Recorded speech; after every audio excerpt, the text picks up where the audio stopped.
If I ask you, what am I describing? Long pointed hat, black cat, broom, cauldron, female, warts on her nose. You might think of this, but I'm describing a version of an alewife or brewer. Hats commonly used as a symbol of a brewer, or so the story goes.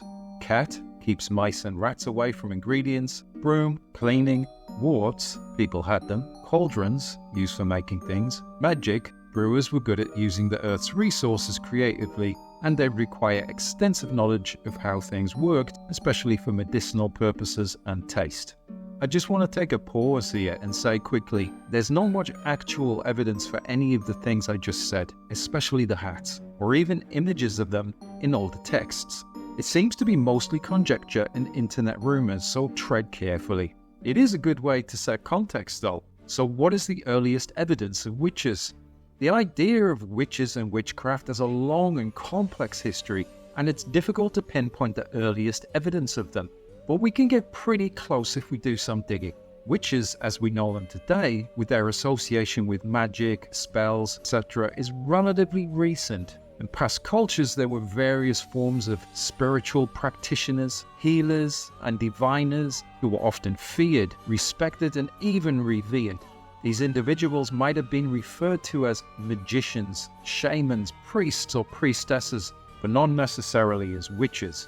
Some of the earliest recorded evidence of them as being spiritual practitioners or diviners can be found in ancient Mesopotamia, Egypt, and Greece. For example, this ancient Mesopotamian epic poem features a character named Siduri. She's described as a wise and knowledgeable woman with magical powers. The pyramid texts, these Egyptian spells and prayers, contain references to spiritual practitioners and diviners who were believed to have the power to communicate with the gods and prepare people for the afterlife. The Odyssey.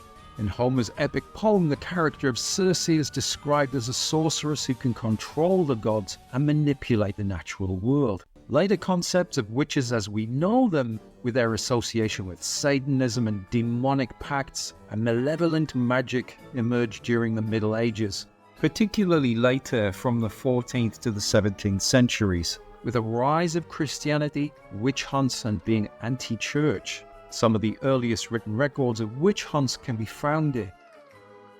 This infamous treatise on witchcraft, written by Heinrich Kramer, is considered one of the most influential works on witchcraft in European history, and was the second best-selling book for an incredibly long time, after the Bible being the first. This English law made witchcraft a capital offense and led to a wave of witch hunts and executions throughout Europe and the New World. The Salem witch trials in colonial Massachusetts resulted in the execution of around 20 people accused by 2 girls under the age of 12 of witchcraft. So if you have culture, you probably have witches too. They're here to stay in our stories and history books. And in conclusion, you can't trust the internet or books, or me for that matter.